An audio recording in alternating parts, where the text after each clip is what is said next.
E aí, moçada, beleza? Enfim, chegamos na segunda lei de Mendel. Galera, não fique assustado. Eu vou mostrar primeiro para vocês aqui a forma clássica da segunda lei. Eu preciso fazer isso e às vezes assusta um pouquinho, né? Então a gente vai ver a forma clássica. Por que eu preciso te mostrar a forma clássica se tem uma forma mais fácil? Porque para você entender a forma mais fácil, você precisa entender a forma clássica. Então, eu vou te ensinar como resolver um exercício de segunda lei de 3 maneiras diferentes. Da maneira clássica, essa demora um pouco mais, da maneira aí que dá para cortar um caminho legal, através de um macete, e entendendo que a segunda lei, na verdade, gente, são 2 primeiras leis. O que Mendel fez lá na primeira lei? Lá na primeira lei, Mendel ele analisou uma única característica de cada vez. Por exemplo, se a planta produzir ervilha amarela e se produzir ervilha verde. Ele analisou uma característica por vez, se a planta era alta ou se a planta era baixa, se a ervilha era lisa ou se ela era rugosa.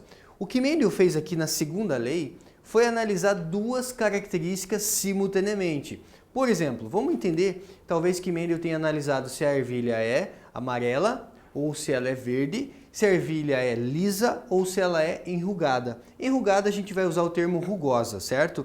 Então a segunda lei, gente, é conhecida como lei do dihibridismo. Lei do dihibridismo, lei da segregação independente. Vamos entender.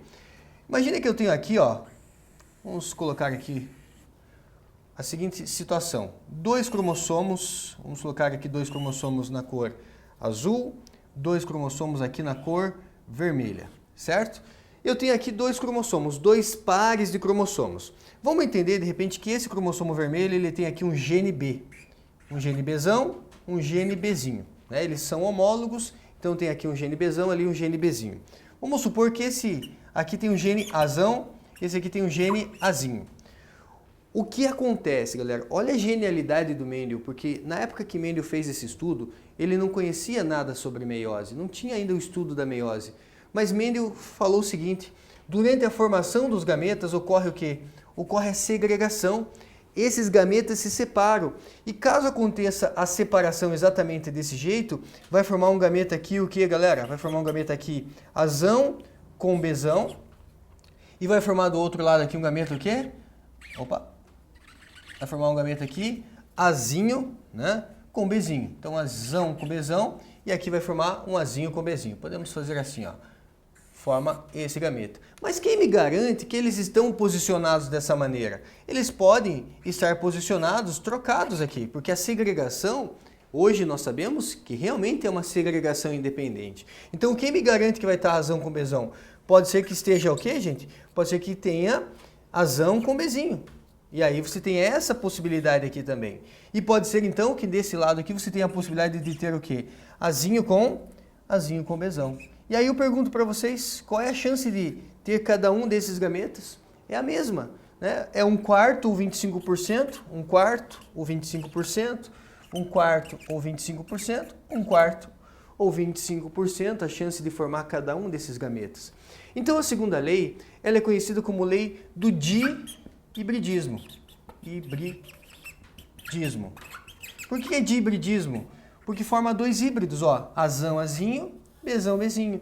A segunda lei é conhecida como lei da segregação independente devido a quê? Devido a essa separação ser independente. Como eu estou falando aqui, né?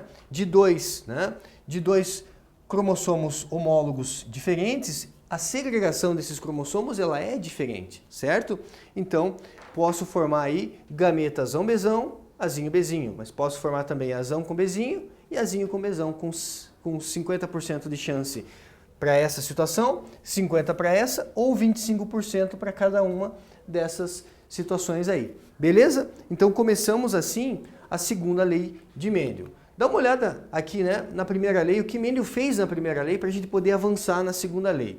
Aqui na primeira lei, Mendel analisou uma planta que produzia ervilha amarela em relação a uma planta que produzia ervilha verde. E lembre-se que ele tinha que garantir que essas plantas elas eram puras, certo?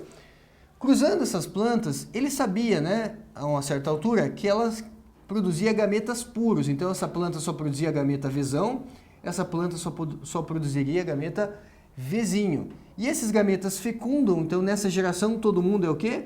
Vzão, Vzinho. 100% amarelo, Vzão, Vzinho, 100% amarelo, e ele classificou essa geração F1 como uma geração de híbridos. O que Mendel chamou de puro na época, hoje nós chamamos de homozigoto. O que Mendel chamou de híbrido, hoje nós chamamos, né, de heterozigoto. O que Mendel fez na geração F1? Na geração F1, ele faz uma autofecundação dessa Vzão Vzinho com ela Vzão Vzinho. Então vai ficar o quê? Vzão com Vzão, Vzão Vzão, Vzão com Vzinho, Vzão Vzinho, Vzão com Vzinho, Vzão Vzinho e Vzinho com Vzinho. Então na segunda geração volta a reaparecer a característica verde. Então devido a uma autofecundação que ele faz nessa geração, na segunda geração nós temos uma proporção fenotípica de 3:1. Fenotípica, por exemplo, a cor, né? 3 amarelas para uma verde. E genotípica seria o quê? Genotípica seria uma Vzão Vzão, duas Vzão Vzinho, então uma Vzão Vzão, duas Vzão Vzinho e uma Vzinho Vzinho, certo? Então, primeira lei, só para dar uma revisada para a gente poder entender a segunda lei que vem agora na sequência. Ó. O que Mendel fez aqui na segunda lei? Na segunda lei ele vai avaliar duas características simultaneamente. Então permita eu virar essa folha aqui. E nós vamos fazer agora o seguinte, ó. Então imagina que Mendel pega lá uma planta que produz ervilhas amarelas e lisas. Cruza uma planta que produz ervilha amarela e lisa, cruza com uma planta que produz ervilhas verdes e rugosas. Verdes e rugosas, certo? Vamos colocar assim, amarela e lisa, verde e rugosa. A essa altura do campeonato, Mendel já sabia que a cor amarela era dominante em relação à cor verde. E ele já sabia que a ervilha lisa era dominante em relação à ervilha rugosa. O que Mendel faz? Ele vai, né, colocar aqui duas características simultaneamente. Lembra que eu falei para vocês que, de preferência, a gente usa a letra da característica recessiva? Então, se a gente sabe que verde é uma característica recessiva, que rugosa é uma característica recessiva, a gente vai utilizar aqui de preferência a letra V e letra R. Então, eu vou ter aqui, ó, Vzinho, Vzinho, Rzinho, Rzinho, cruzando com Vzão, Vzão, Rzão, Rzão. É o que eu coloquei aqui para vocês, ó, Vzão, Vzão, Rzão, Rzão, Vzinho, Vzinho, Rzinho, Rzinho. Giovanni, por que você colocou assim? Porque essas plantas aqui, elas são puras. Nessa geração, que a gente chama de geração P, geração parental. Nessa geração parental, eles são puros. Agora eu pergunto para vocês, quando essa planta for produzir gameta, que tipo de gameta ela vai produzir? Sempre uma letra e outra, tá, gente? Vzão, Rzão, Vzão, Rzão, Vzão, Rzão. Ela só vai produzir gameta o quê? Vzão, Rzão. Essa planta aqui, quando for produzir gameta, qual gameta que ela vai produzir? Só Vzinho, Rzinho, Vzinho, Rzinho. Só vai produzir gameta Vzinho, Rzinho. E quando ela se fecundar, vai formar aqui um descendente, o quê? Vzão com Vzinho, Vzão com Vzinho, Rzão com Rzinho. Forma um descendente aqui, então, nessa geração F1, geração filha 1, só para você entender o que eu fiz aqui, ó. Na geração F1, 100% Vzão, Vzinho, Rzão, Rzinho. O que Mendel fazia mesmo na geração F1? Na geração F1, ele fazia uma autofecundação dessa geração com ela mesma.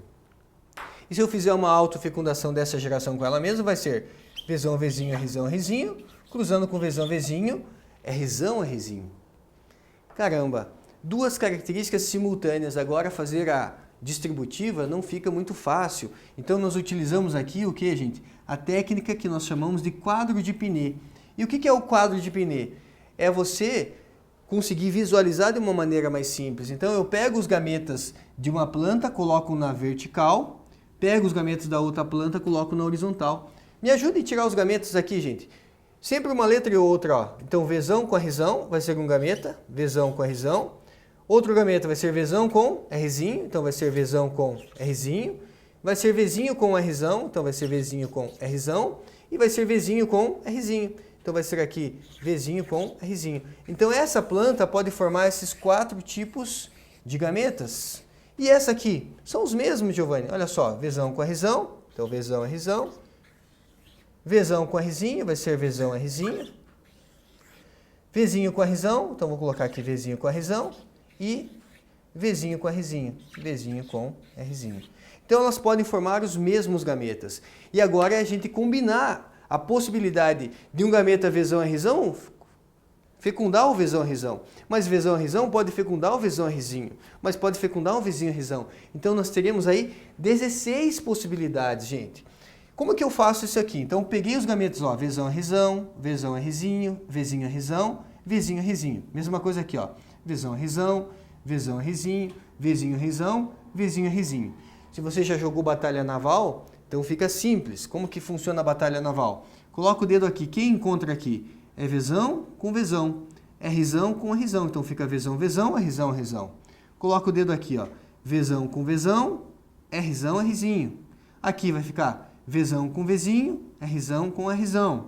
Aqui vai ficar Vzão com Vzinho, Rzão, Rzinho. E assim vai, ó. Coloca o dedo aqui. Quem encontra aqui vai ser Vzão com Vzão, Rzão, Rzinho. Aqui, Vzão, Vzão, Rzinho, Rzinho. E assim continua, ó. Vzão, Vzão, Rzão, Rzinho. Vzão, Vzinho, Rzinho, Rzinho. Vzão, Vzinho, Rzão, Rzão. Aqui, ó, Vzão com Vzão, Rzão com Rzinho. Aqui fica Vzinho com Vzinho, Rzão, Rzão. E aí, assim, você vai montando o quadro de Pinet referente à segunda lei. Veja, ele não é difícil, mas ele é trabalhoso, galera. Aqui nessa imagem, fica fácil da gente visualizar, né? Olha só, essa ervilha aqui vai ser amarela e lisa, amarela e lisa, amarela e lisa, amarela e lisa. Quantas são amarelas e lisas? Então vamos lá. Quando você faz esse cruzamento, quantas são amarelas e lisas? Então deixa eu virar aqui. Conta para mim aqui quantas serão amarelas e lisas. Então eu tenho 1, 2, 3, 4, 5, 6, 7, 8, 9. Então eu tenho 9 possibilidades. Em quantas possibilidades, gente? Ah, Giovanni, 16. São 16 possibilidades. Então eu tenho 16 possibilidades dela ser amarela e lisa. Né? 9 possibilidades em 16 possibilidades de ser amarela e lisa. Quantas podem ser amarela e rugosa? Conta pra mim, ó. Amarela e rugosa, amarela e rugosa, amarela e rugosa. Então eu tenho 3 possibilidades em 16, 3 possibilidades em 16 de produzir ervilha amarela e rugosa. Amarela e rugosa. Mas pode ser o que? Verde e lisa. Quantas são verdes e lisas? Quantas aqui, ó? Conta aqui pra mim, ó. 1, 2, 3. 3 possibilidades entre as 16 de ser o quê? De ser verde e lisa. Verde e lisa. E tem apenas uma possibilidade, gente, dela ser o quê? Verde e rugosa. Então, uma possibilidade em 16 de ser verde e rugosa. Verde e rugosa. Qual é o macete que eu gostaria de ensinar a vocês agora? Toda vez que eu for cruzar, né, aqui na segunda lei, um duplo híbrido, veja que eu estou cruzando aqui um duplo híbrido, e normalmente os exercícios vão me trazer para esse caminho do dihibridismo, eu vou chegar nesse resultado, gente. É sempre o mesmo resultado. Como normalmente os exercícios me jogam para um cruzamento de dihibridismo, o resultado desse quadrão de Pinet aqui é sempre o mesmo. Qual é o resultado?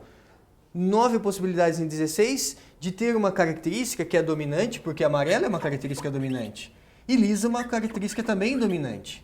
Eu tenho aqui 3 possibilidades em 16 de ter uma característica dominante, amarela é dominante, rugosa é o quê? Recessivo.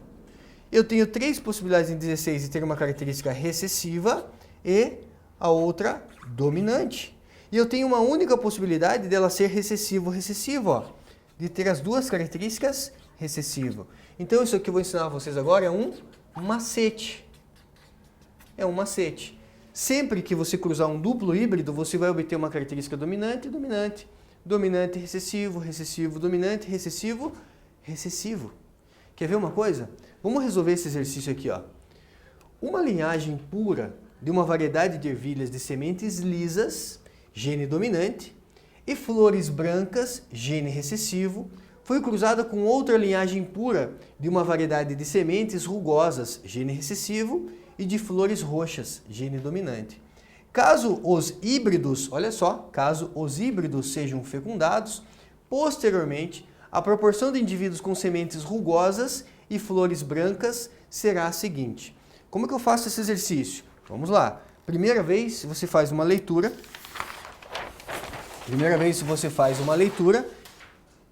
Não vai entender muita coisa. Na segunda vez, você faz uma segunda leitura tirando os dados. Então, uma linhagem pura de uma variedade de ervilhas. Então, ele está falando em relação se ela é lisa ou rugosa, né? Então, ele está falando da textura da ervilha. Em relação à textura, ela pode ser o quê? Ela pode ser lisa ou ela pode ser rugosa, certo? Em relação à cor, ele fala também da cor da ervilha. Então, em relação à cor, ela pode ser branca ou ela pode ser roxa, certo? Então, ela pode ser roxa ou ela pode ser branca. Branca ou pode ser roxa. Então, fica fácil você montar os dados assim. Uma linhagem pura de uma variedade de ervilhas de semente lisas, lisa é dominante. Se lisa é dominante, vamos usar aqui então essa regra rugosa e recessiva, então vai ser Rzinho, Rzinho, lisa vai ser o quê? Rzão, alguma coisa. Pode ser Rzão, Rzão ou Rzão, Rzinho, né? A cor, qual é a cor dominante? Roxa é dominante. Galera, se roxa é dominante, então branco eu vou usar Bzinho, Bzinho, para roxo eu vou usar Bzão, alguma coisa. Bzão, Bzão é roxa, Bzão, Bzinho também é roxa. E ele quer saber o seguinte, caso os híbridos sejam cruzados, quem são os híbridos? Híbrido vai ser o quê? Vai ser Bzão, Bzinho, Rzão, Rzinho, cruzando com Bzão, Bzinho, Rzão, Rzinho. Caso os híbridos sejam cruzados, você já sabe, quando você faz o cruzamento de um duplo híbrido, você vai chegar nesse quadrão aqui. Você vai chegar aqui. E aí, quando você chegar aqui, você já sabe o que vai acontecer. Vai dar aquele resultado de 9 para 16, 3 para 16, 3 para 16 e 1 para 16. Mas o que ele quer? Caso os híbridos sejam fecundados posteriormente, a proporção de indivíduos com sementes rugosas e flores brancas. Sementes rugosas é uma característica o quê, gente? Recessiva. Flores brancas, uma característica recessiva. Qual a probabilidade das duas características serem recessivas? E aí entra o macete. Deixa eu voltar aqui meu macete, ó. Qual a probabilidade das duas características serem recessivos? Recessivo, recessivo? É 1 para 16, Giovanni. Então, sai direto, ó. Se ele perguntasse qual a probabilidade de ser dominante, dominante, seria 9 para 16. Qual a probabilidade de ser roxa, que é dominante, e lisa, que é dominante? Se fosse roxa e lisa, seria 9 para 16. Mas e se fosse roxa e branca? Seria dominante e recessivo, seria 3 para 16. Então, pelo macete, sai direto, certo? Pelo macete, sai direto. Sai aqui a resposta, então, 1 para 16. Eu falei para vocês que eu iria ensinar de 3 maneiras. A primeira maneira é fazer o quadrão, não tem escapatória. Faz o quadrão. Mas você já sabe que se você fizer o quadrão, você vai ter de resultado 9 para 16, dominante e dominante, 3 para 16, dominante e recessivo, 3 para 16, recessivo dominante e 1 para 16, recessivo recessivo. Então, se eu já sei que vai dar esse resultado, eu posso vir aqui, uma característica que é recessiva. E outra característica que é recessiva. Qual a chance das duas serem recessivas? É 1 para 16. Agora, vamos supor que eu não goste de macete, né? Tem aluno que não gosta de macete.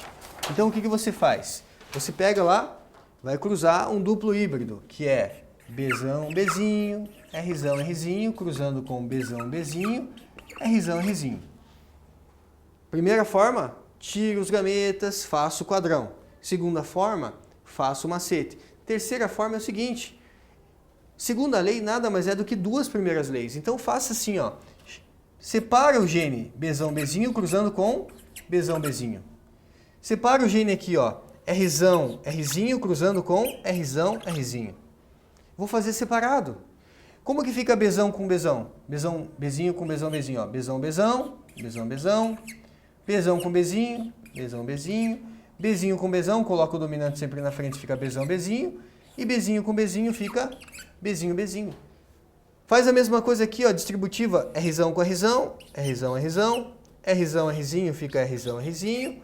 Rzinho com Rzão fica Rzão, Rzinho. E Rzinho, Rzinho fica Rzinho, Rzinho. Ele quer saber qual a chance dela ser branca. Branca é uma característica o quê, gente? Recessiva.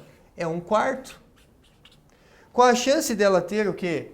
Dela ser branca e rugosa. Rugosa é uma característica recessiva, também é 1/4. Ah, Giovanni, mas a resposta é 1 para 16. Sim, eu separei, agora eu tenho que juntar. Qual a chance dela ser branca, certo? Então vamos colocar assim, ó. Qual a chance dela ser branca? É 1/4. E esse E eu troco por uma multiplicação. Quando você faz 1/4 vezes 1/4, isso dá quanto, gente? Isso dá 1 sobre 16. 1 vezes 1 é 1, 4 vezes 4, 16. A resposta, então, dá 1 sobre 16. Tem muito aluno que prefere fazer dessa maneira. Acha mais prático, acha mais fácil resolver como se fosse duas primeiras leis. Se você resolver fazer assim, só não esqueça, no final, de você multiplicar. Faz separado e depois multiplica as possibilidades, certo? E aí você consegue chegar no mesmo resultado.